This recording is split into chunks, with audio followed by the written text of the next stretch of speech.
Hey there, fourth grade kids and families. Welcome to the problem of the week. I think we're on like week 3. So if you haven't solved any of them, um, here's your chance, guys.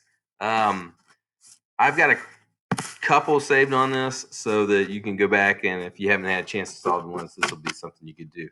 So your goal should be try at least one of these per week. Okay. Um, Today's problem of the week, or this week's, is using 1/2 as a benchmark. The directions are using the digits 1 through 9 only one time each. Fill in the blanks to make true statements for the fraction less than 1/2, trying to make the greatest number possible. For the fraction greater than 1/2, try to make the least number possible. And then at the end, it's got equals 1/2. Okay, so now I haven't had a chance to solve this one, but it looks pretty fun.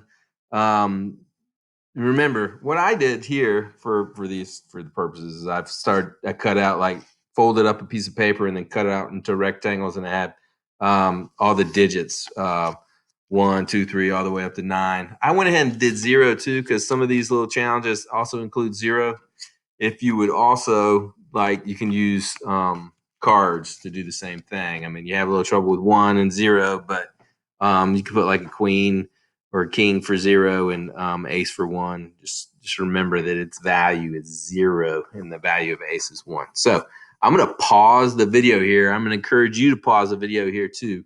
This is the time for you to step back, solve this problem, and don't check back until you are ready to see the solution. So I would have somebody check your work before you just were like, oh, yeah, I got it right, and then move forward, right?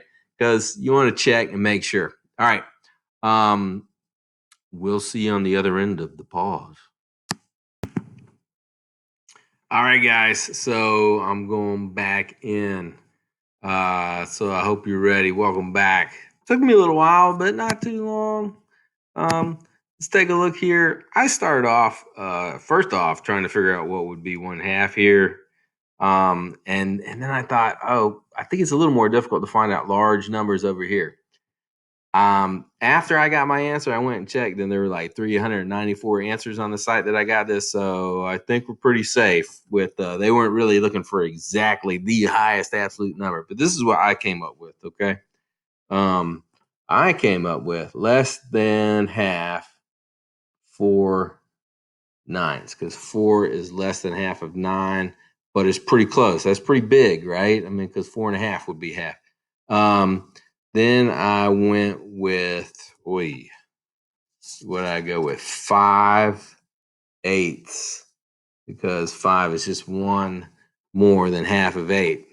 So that's kind of where I figured it. And then I had some digits left over. I had a 7, a 1, a 3, a 2, and a 6, and that was pretty convenient. So I went with 13 plus 13, right? Give you 26. So I think there are other answers. Share yours with me, and we'll check it out. If you have any questions, just reply to this assignment, and I'll answer them. Or you can email me directly, and I'll do that as well. So send your answers to me. You can take a screenshot of your work, or you can just take a picture and send it to my email. I'll attach that to the Google Classroom assignment as well. It's great to see you guys. I hope you enjoyed this one. Take care and have fun. We'll see you next time on Problem of the Week.